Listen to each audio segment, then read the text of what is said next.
Hello, greetings and welcome. Okay, Dad, so tell me, what is your favourite memory from being a little kid?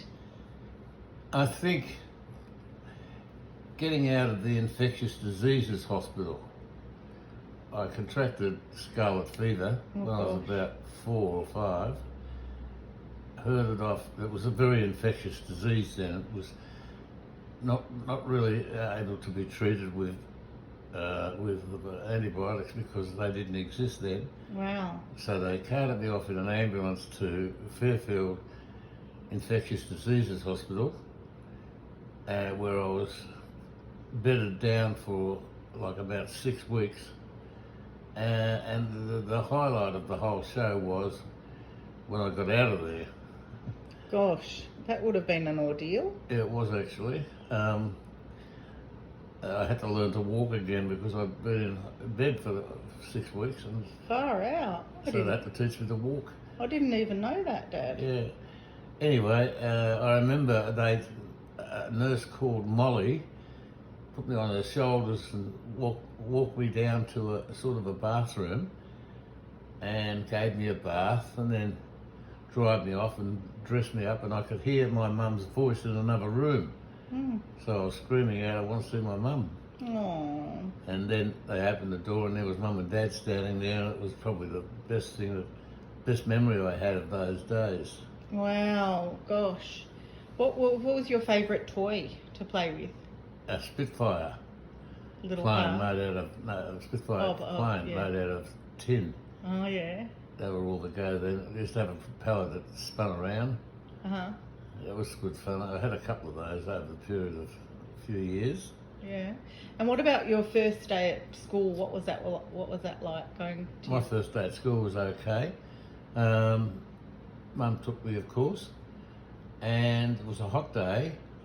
And I remember at the end of the day, it was stinking hot, and the nuns there were selling glasses of raspberry cordial. Wow. I didn't have any money. Oh. And Mum turned up, and of course I very quickly extracted sixpence out of her to have one of these raspberry ice drinks. That was my first day. And Maureen's first day wasn't so flash. That was a year or two later. Oh yeah, why? She pooped her pants Oh no. big time, standing in the middle of the schoolyard with poop all over her. Oh no. And all the kids around are laughing and carrying on. She was crying her lungs out. Oh. So one of the nuns cleaned her up and sent me home with her. Oh. So I had to walk her home. I remember dear. she was very conscious of the fact she didn't have any panties on. Oh dear, that would have been very traumatic for her. It was very, very traumatic for her. Yeah. Okay, and so what other things happened in primary school?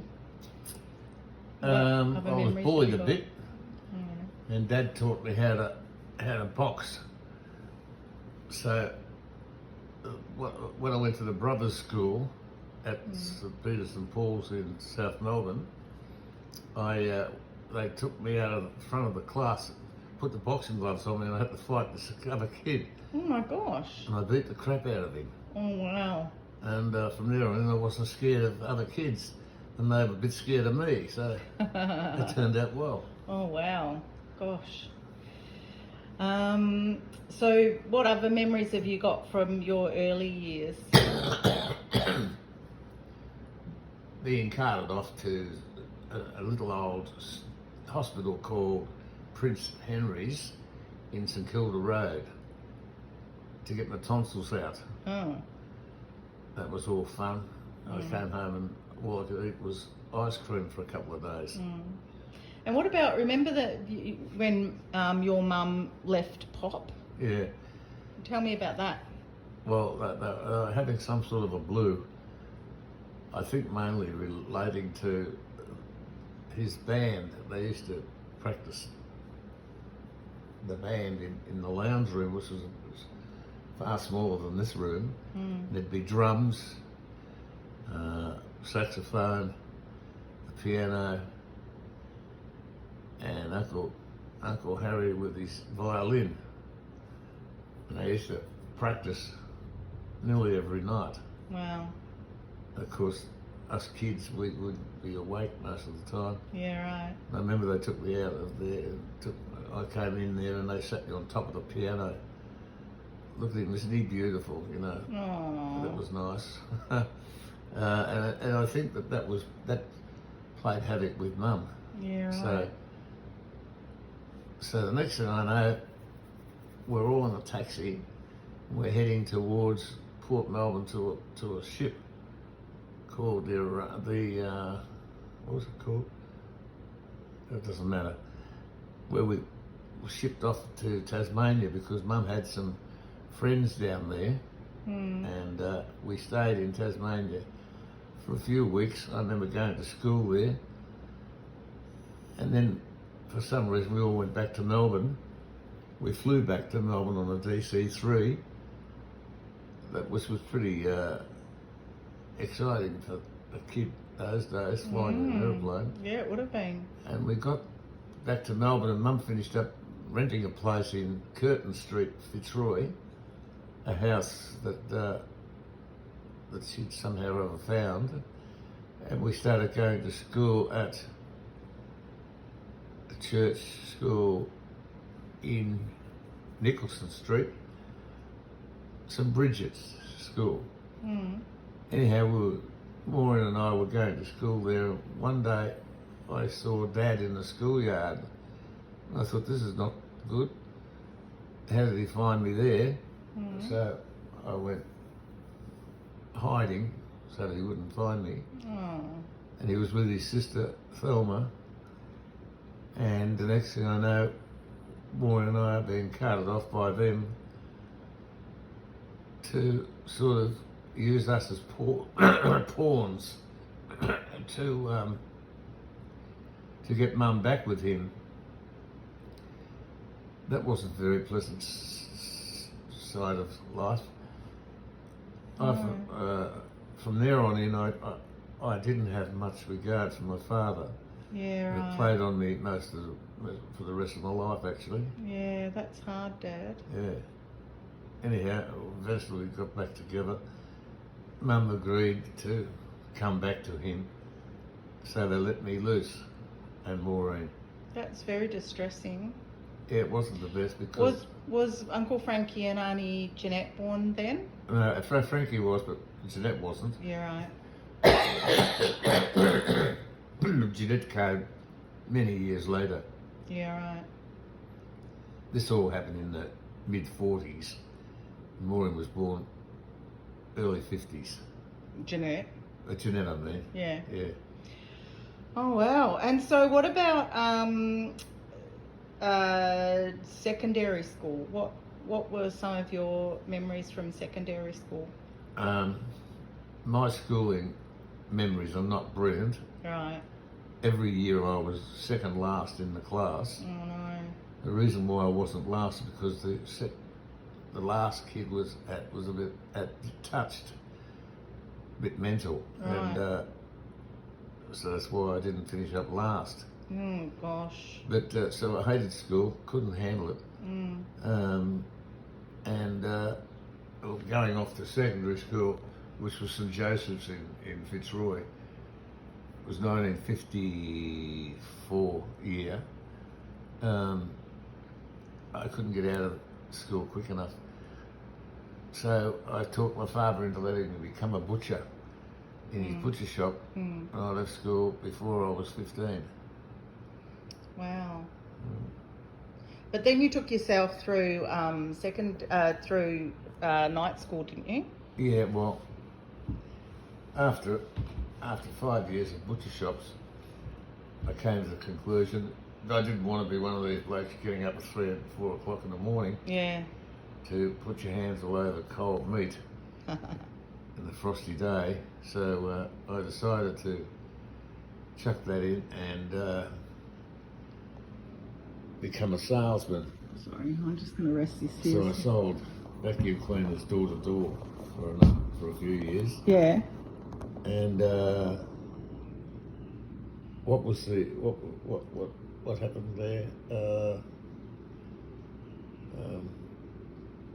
Yeah, so I also decided to go back and do what was called matriculation, which is now VCE at night school. Yeah, okay. Yeah, I got through that, and from there on in, I believed in myself and became fairly successful in the sales area. Yeah, right. Yeah, you always were very gifted in that way. You had the gift of the gab, didn't you? Yeah. Yes. Yeah. And what about dating? Like, when did you start dating? When I was about 7. Always keen on the girls, and I started those days. If you left school and had a job, you were considered an adult. You're allowed to wear long trousers, Right. and so I was a man as far as I was concerned. So I started dating fairly early, about 14 or 15. I started dating a girl who used to go to school with, Merle Wakefield, her name was. We went to the pictures and a few things like that, and I got my first kiss underneath a gum tree in the park. Yeah. And I joined the Harriers because athletics became pretty popular when the Olympic Games were on. Oh, was that the walking that you did? Yeah. So I joined the Coburg Harriers because it was the in thing, athletics then, as I said, because of the Olympic Games in Melbourne. And at the Harriers Club was a girl by the name of Marion, who was a champion sprinter. And I cottoned on to her, and we went steady for another 5 years. Wow. We even got engaged. Yeah. But I was a bit young for all that. So I left the scene, and I regretted that for many years because she really was made for Johnny. But we're now very good friends and still see each other and talk to each other and share our lives together. Yeah, live like our experiences. So she was great. She was great to have as a friend, and still is. That's really good. And so now tell us how you met Mum. Maureen was working at a company called McElrath's, which was not far from our house in Coburg. And she met a girl there called Joyce, who she invited over for dinner one night. And I rocked up home, and here's this girl sitting there in the kitchen called Joyce, who was really very attractive, a little bit like Sophie Loren to look at. So there was an instant attraction there for me. We started going steady. We went steady for a few years before we actually got engaged, and then got married, and then started the family. So what about your first house? Where was that? That was in Doncaster East, or called Don Vale. It was number 5 Lynn, Lynne Street, Don Vale.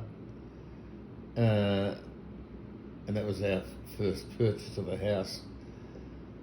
It was during the time, though, that your mother got ill with, finished up being diagnosed as schizophrenic. And I can't remember why, but we sold that house and moved for a little period of time into Wood End. Uncle Frank's cottage? Yeah, Uncle Peter's house. He had a house up there. Oh, okay. And after a few months, we then rented a house in Merlinston, which is sort of North Coburg, and that house came up for sale, so we bought it and lived there for quite a few years, where Angela was already born. But Vicky came along in that house, and so did Virginia, and later, Vicky and Virginia were born while we were in that house. in Merlinston. Yeah, I remember that house. Yeah, it was a nice house. Yeah, it was. Yeah. And so was Mum working when you started dating? What was she doing? She was a very successful secretary. Those days with shorthand and typing, she was really good at it. And you did some work with her dad, with Grandpa. Yeah, in between assignments, Grandpa had a little business, a nursery called Faulkner Garden Service. So I got involved with that business and found him some contracts for landscaping and planting plants, of course, with the Australian Post Office.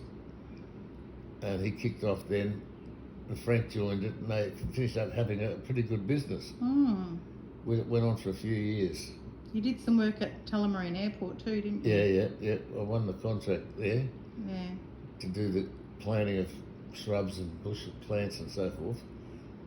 And we, as a result of that, we got a lot of the Americans were building Tullamarine at that stage, and they were engineers living in houses in Tullamarine.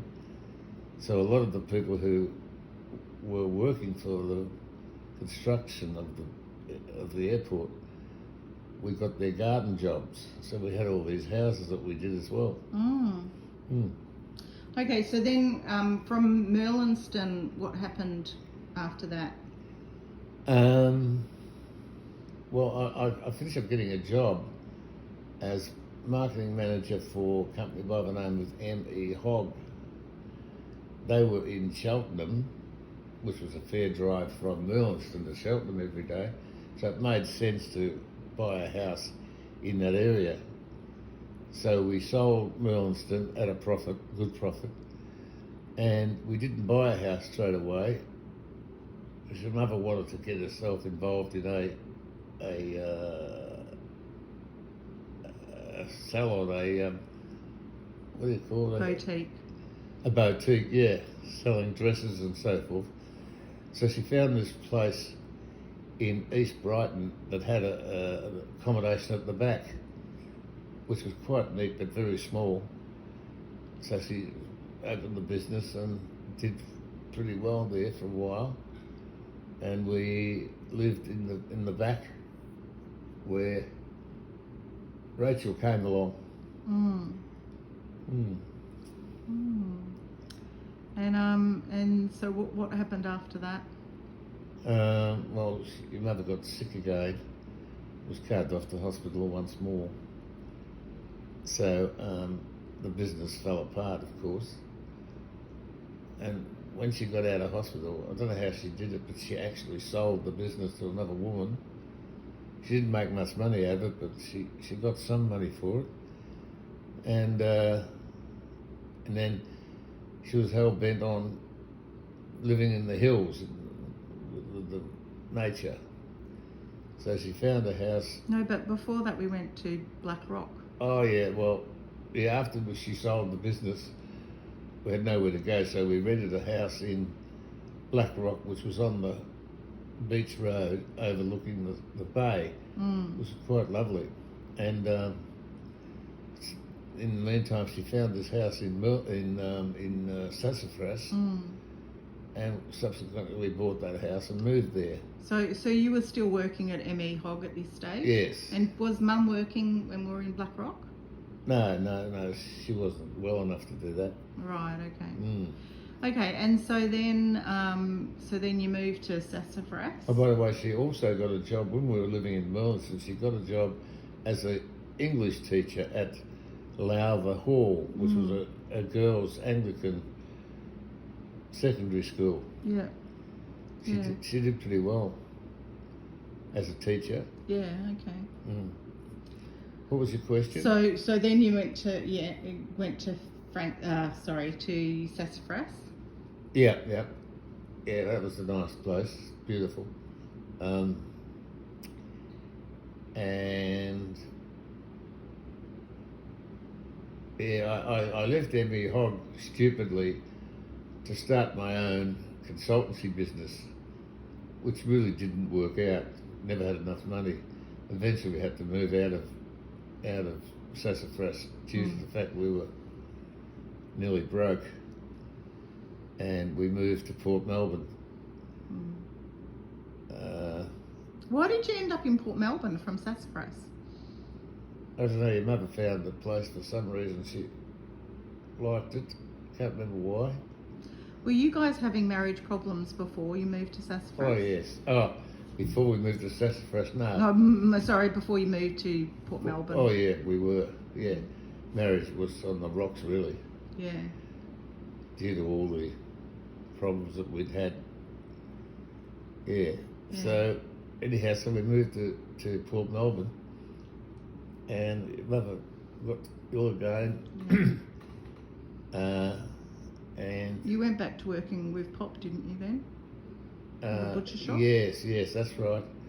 Yeah, so I decided to get back into butcher shops, and there was a shop available in Ivanhoe that we got hold of, and Jeanette joined me, and that business was reasonable, and it kept bread on the table for those years when we needed the money, and I was looking after your kids at that stage because your mother